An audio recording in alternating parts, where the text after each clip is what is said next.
I always wanted, every time I worked on a piece, was involved with a piece, I always wanted it to be a gift. I wanted it to be an experience. And I think more now than ever, it's become that because it's so unique in exactly for the reasons you say is the mailbox is not full anymore.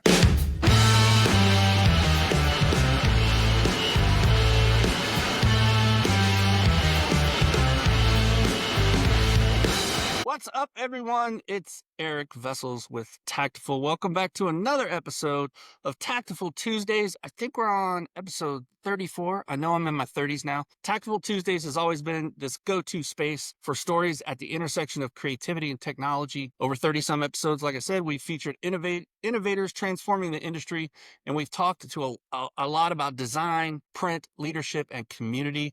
Today, I'm happy to have two guests proficient in all of these things. Darin Painter, storyteller and editor-in-chief at DSCOOP, has become known for bringing powerful industry stories to life, highlighting how print and people intersect to create meaningful connections.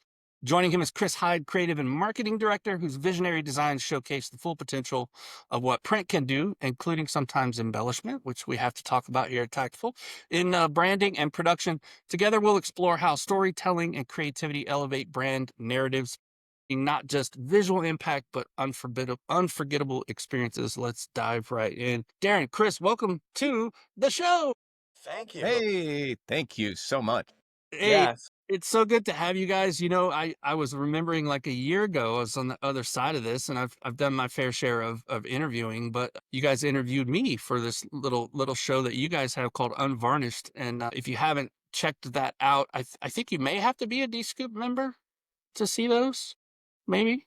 So I think most of the content is under like a thing where you can read some of it, but then to get the video and to read the whole thing, you have to be on the platform. But I think Chris probably has a more accurate answer.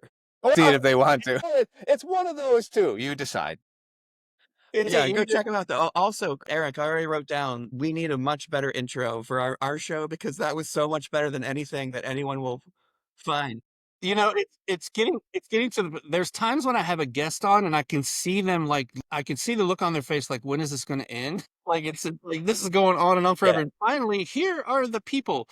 Yeah. Anyway, if you haven't seen Unvarnished, is a great. I love what you guys are doing with that because it is all based around storytelling, and what I especially love, and I'll be honest with you, what I'm doing with Tactical Tuesdays is kind of a combination of what I did at What They Think with these What's Up style videos and what you guys are doing with Unvarnished. And what I mean by that is I'm really trying to get to know people.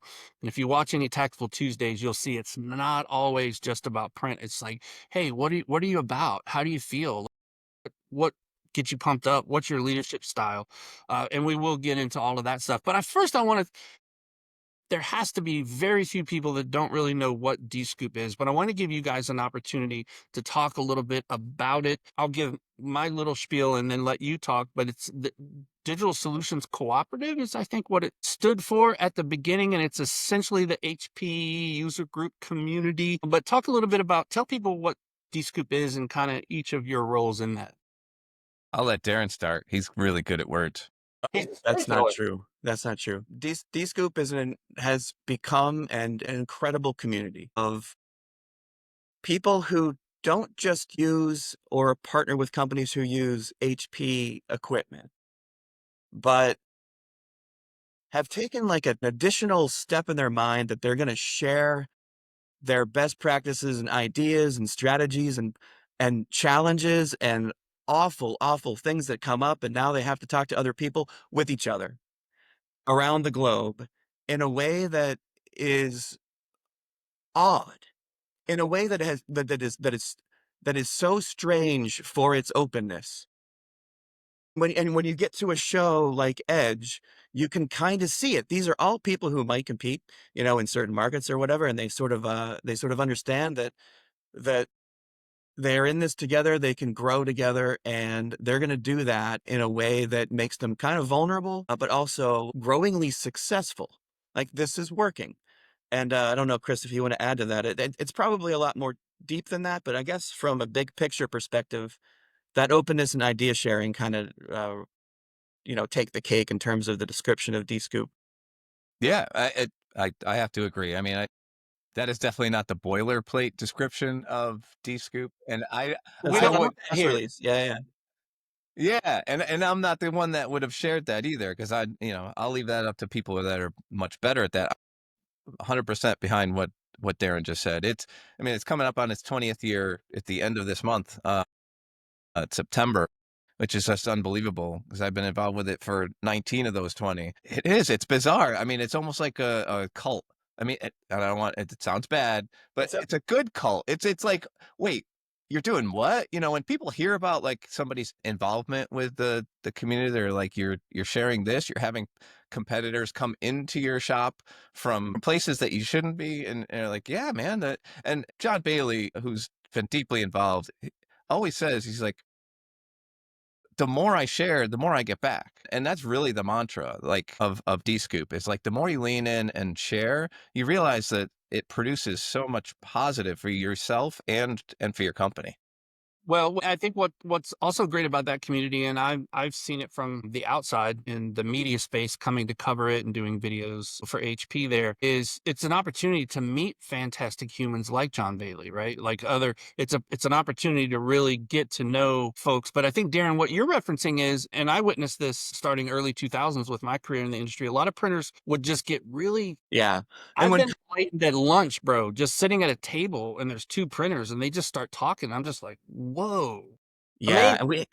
and we have this really cool opportunity, Chris, me, and our colleagues who work on the DSCOOP staff, and then DSCOOP members all around the world do this too, is we get to sort of amplify that. We don't have a tough job in journalism here.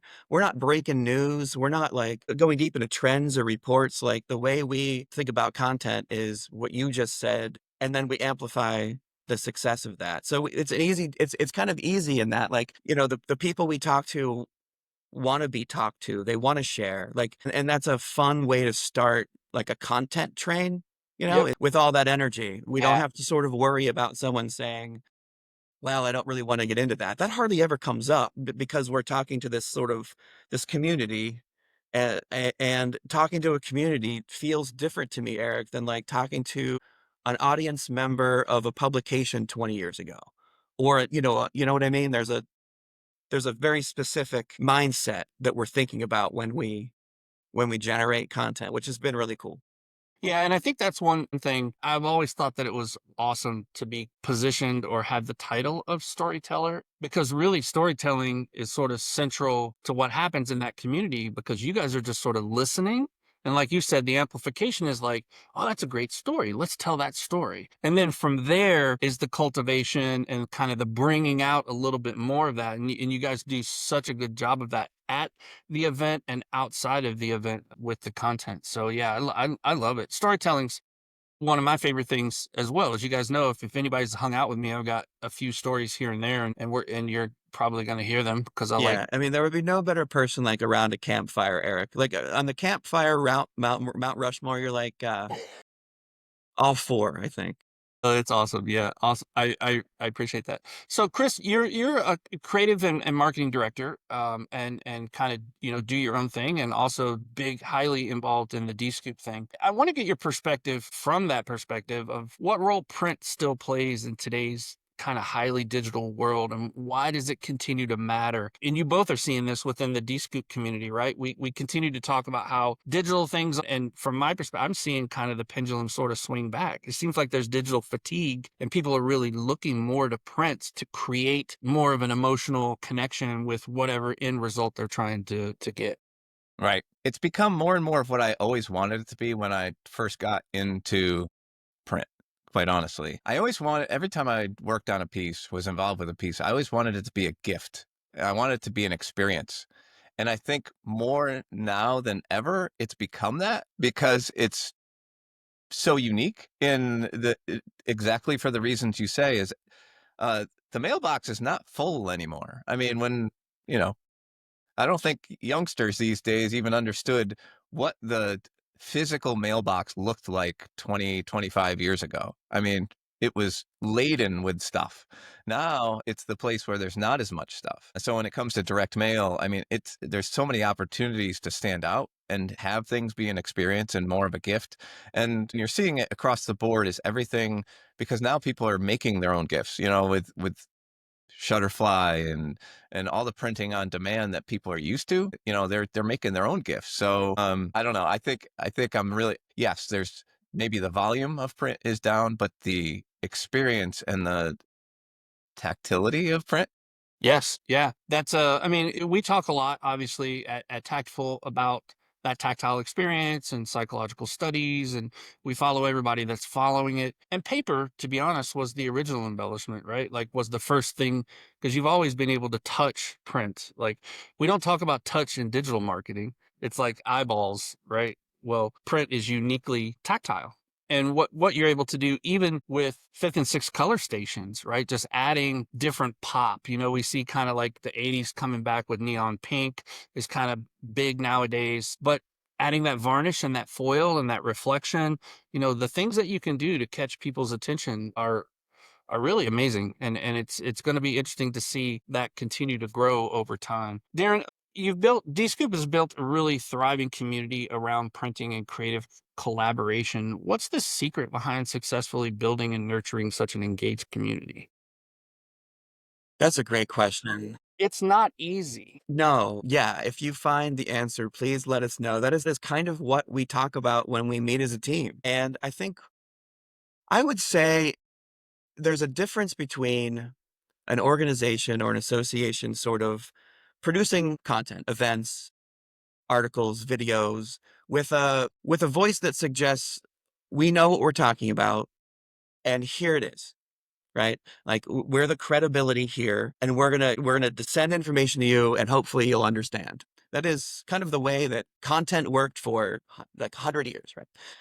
And I think we've stumbled upon a true like energizing force kind of in that if you can get the people themselves to do this, members, but with people with HP devices who have increased their revenue 32% this year and they want to tell you how, and they're going to have a webinar. They're going to spill their guts and secrets about all the risks they took to get that 32%. They're going to say what happened in week 3 that sucked. And we would like you to come watch it is a way different way to approach communication in an organization. And to whatever extent we can get members to do that together and kind of back away and be like the producers and the collaborators of that energy, the better. Mm. It takes the finding of volunteers and it takes a lot of energy and internal communication to do that. But I do think that that's kind of when Chris and I feel our best is when the members are talking to each other. We spark something maybe, and now we watch this like growing flame happen in the APJ Uh-huh. with different yeah, with different forms of the way that people are connecting. Sorry, Chris. No, can I just add? It's hard. I mean, and the easy part is the people who've tasted the Kool-Aid. Mm-hmm. Those people that have leaned in and done it, it's like a flywheel. Like a lot of them are on WhatsApp to get like once they've met each other and they've gotten things going, the conversation keeps going. It's getting people from the outside to believe what it like. It sounds like Shangri-La. It's like, oh, you can't believe things that we did in the intro here talking about DSCOOP. You can't believe what happens at the tables and all these things. And a lot of people are skeptical about that. And they're like, no, it can't really be like that. You can't. And getting them over the hump into getting that taste of saying, it really is, and getting them to try it, that's the hard part. Well, Yeah. you probably have to avoid saying cult. And if you do say the word cult, you can't follow that up with Kool-Aid or spaceship. Like you have to get all of that has to be out of your vocabulary. But Okay. I mean, and I'm being funny, but you make a really, really good point, Chris, and that is getting that dipping of that toe in to that community. And what you said, Darin, I think is really important. I do a lot of facilitating workshops of teams of people to kind of ideate. It's core to what we do at Tactiful in our training. We do an 8-week digital embellishment boot camp. And some of those are pure learning where you just get on and a subject matter talks. But then a lot of those are workshops where the people who are being trained, quote unquote, are actually doing the work. And in facilitation work, we call that the being the guide, not the hero, right? And I think that's the Yeah. same ethos that you're talking about in building community, is to like just create that container, create that framework, and you guys do an amazing job. And you two are the ones that are really primarily creating the framework, I think, and then just letting them use the framework. Yeah. So do you, Eric. Right back at you. I mean, the people that you interview and talk to who use Tactiful, they get to see each other's comments, and right? And they're watching videos that are collaborative. It's very cool what you've built there too. Can I also suggest, you mentioned funny? Can I also suggest it's okay to have fun? Dude, It's it's not. okay to approach your job with a lot of fun. And Chris and I feel like if we have, if one of us is having kind of a bad day, it sort of is negated in like the first 15 minutes. And it's very rare that both of us are like that. So we Right. just kind of, by 10 o'clock, we're laughing at something and we're talking about how to talk to, this dude in England who has this workflow solution, and like, what are we going to do about it? Like, it's okay to have fun. The DSCOOP party is fun for a reason, right? Like we're in this industry. It's like, okay, so we approach the content with a little bit of that flavor. And I think I hope anyway, that voice comes through where it's like, all right, let's talk like human beings. Let's be genuine. Let's not sound corporate. Let's be as genuine as possible here. And it's okay to laugh. Totally. We only get one of these lives. We might as well just enjoy the shit out of every day. Yeah. Exactly. And I think that is a culture around what you've built at DSCOOP. And I think you two as individuals, that's one of the reasons I love you guys. We always have fun when we hang out, whether you're interviewing me or I'm interviewing you, or we're just at a show or at an event or whatever. You have to mix it up and have fun. We were at Amplify, and it was funny. I talked Kevin into we got jerseys. I don't have it. I used to have it in my office, but we got baseball jerseys that say Tactiful and numbers on them. And like, that's how we showed up at Amplify. And everybody's just like, man, you guys are the fun people. And I'm just like, Yeah. well, why can't we have fun? Like, what's to your point, right? Gosh, you know what? I got so many more questions that I want to ask you guys. Especially inspiring or memorable story or moment that emerged from the DSCOOP community. And I know there are a lot, but maybe talk about one. Maybe you guys have the same one, a different one, something that really impacted you personally that came out of either the community or the event. I know you guys have had a lot of dynamic and amazing keynote speakers, but talk a little bit about something that sort of impacted you. Chris, go for it. Oh my gosh, that's gonna be tough. Did you Picking see how one, quickly? I knew picking one Did would you be see how quickly I was like, this isn't going to be me? yeah, this is it. Yeah. All right. Pass it on over. Not There's been so There have been a lot. There have been a lot. yeah. There's been so many. Like again, I like it the first time, and this is generic. Like even just this year, like 3 people came up to me and were like, I can't believe I've never come to this. This is going to change my business. This is going to change how I look at things. I'm going to bring so many more people last year. It's like 3 people did that this year. And that like gives me goosebumps because like they've embraced it. Is to getting somebody to embrace it. Yep. Yeah, I mean, I could bring up certain things. I mean, an How about internet. the A-Rod signing moment when you were able to put that on, the person who shared that story about his son, and you shared your story about yours is a great story. I don't know if you want to get into that, but it was unbelievable for me. Yeah, that was well. But I See, know that's personal. Yeah. that's personal, and I feel bad because it was like I I kind of engineered that, like not Yep. engineered it, but like I saw the opportunity to do something kind of cool. So yeah, so Well, I will say this, like I've held back tears a lot at DSCOOP, at keynotes and listening to people talk. And I mean, I cry easily. That's just who I am. Like ASPCA commercials, I have to change the channel just because I'm a highly emotional creature. But I think that's one of the things that I see coming out of the DSCOOP community is that There's such strong community that people are okay being vulnerable. And that's a rare thing when you're just sort of at a surface level, going to a thing or an event or whatever, and the community's doesn't have really deep roots. You're not doing. And you see that all the time at DSCOOP is like people opening up and being kind of vulnerable. And I know like things have sprung out, like the whole Sheet for Brains. If you Yeah. guys don't know about Sheet for Brains, like my good friend Dave Rosendahl is involved in that. John Bailey's involved in that. Jessica DeCola's involved in that. That all came out of the DSCOOP community of just a conversation, right? So you're spawning things that are going beyond DSCOOP, going beyond that, even that community that are impacting the industry. And I think what they're doing with Sheet for Brains, talking about mental health within our industry, is a game changer. That's so wonderful. So Eric, I was at the Sheet for Brains session at the last Ed show. And we call it a session, and you think, what happens when you go to a session and you sit there? And we've all attended something.